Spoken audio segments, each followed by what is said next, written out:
Telangana voice news में आप सबका इस्तकबाल है। आइए नजर डालते हैं आज के अहम खबरनामे पर।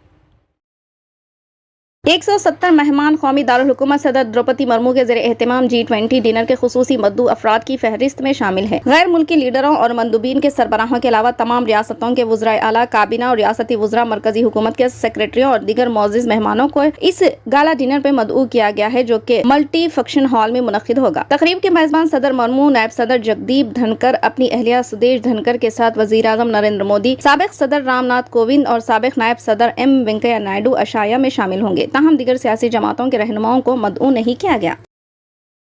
बांग्लादेश की वज़ीर आज़म शेख हसीना, जो G20 सरबराही इजलास में शिरकत के लिए यहाँ पहुंची हैं, ने यहाँ वज़ीर आज़म नरेंद्र मोदी से मुलाकात की और मीटिंग के आगाज से कबल दो तरफा बातचीत की। दिल्ली पहुंचने के बाद मोहतरमा हसीना ने आज शाम वज़ीर आज़म की रिहाइशगाह पर मोदी से मुलाकात की और दो तरफा और इलाकाई मसाइल पर बातचीत की। समझा जाता है कि मुलाकात के दौरान दोनों रहनुमाओं ने G20 के एजेंडे पर भी तबादले ख्याल किया।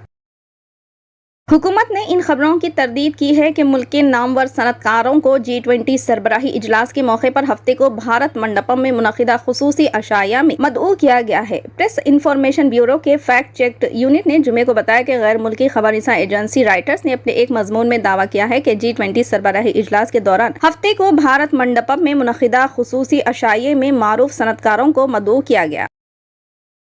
मुल्क की राजधानी दिल्ली G20 समिट के लिए तैयार है। ये समिट 9 और 10 सितंबर को प्रगति मैदान के ITP और सीनियर भारत मंडपम में मुनक़िद की जाएगी। 9 सितंबर की शाम भारत मंडपम में मुल्क के मुख्तलिफ हिस्सों से फनकार अपने फन का मुजाहरा करेंगे। म्यूजिकल इवेंट का इख्तिताम गाना मिले सुर मेरा तुम्हारा के साथ होगा। G20 सरबराही इजलास के लिए मौसीकी की शाम में भारत विद्या दर्शन की मुनफरिद मौसीकी पेश की जाएगी, जो हिंदुस्तानी मौसीकी के जरिए हिंदुस्तान का हम आहंग सफर है। इस प्रोग्राम में सिर्फ क्लासिकी और लोक धुनों को जगह दी गई है। इस म्यूजिकल इवेंट में बॉलीवुड का कोई गाना इस्तेमाल नहीं किया गया है।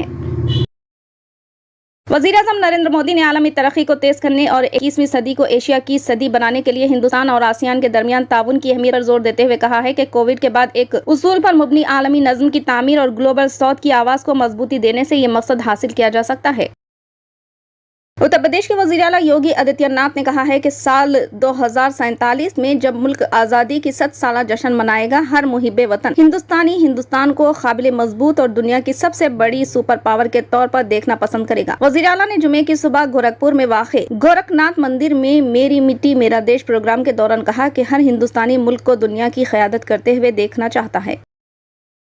कांग्रेस ने मरदमशुमारी न कराने पर मोदी हुकूमत पर हमला करते हुए आज कहा कि आज़ादी के बाद से वो मुल्क में मरदमशुमारी को मुस्तकिल बुनियादों पर कराने में नाकाम रही है। रियासती हुकूमतों की तरफ से जात पात की मरदमशुमारी के काम की मुखालिफत नहीं की जानी चाहिए। कांग्रेस कम्युनिकेशन डिपार्टमेंट के इंचार्ज जयराम रमेश ने जुमे को यहाँ जारी एक बयान में कहा कि मोदी हुकूमत 2021 में होने वाली 10 साला मरदमशुमारी कराने में नाकाम रही।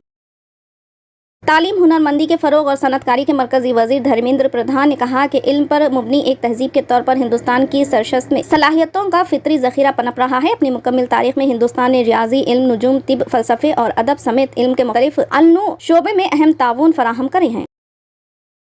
फिलहाल के लिए इस खबरनामे में बस इतना ही। देखने के लिए आपका बहुत बहुत शुक्रिया। अगर आप नए हैं इस चैनल पर तो सब्सक्राइब जरूर कर लें और बेल आइकन को दबा लें ताकि हमारी हर खबर आप तक पहले मिले।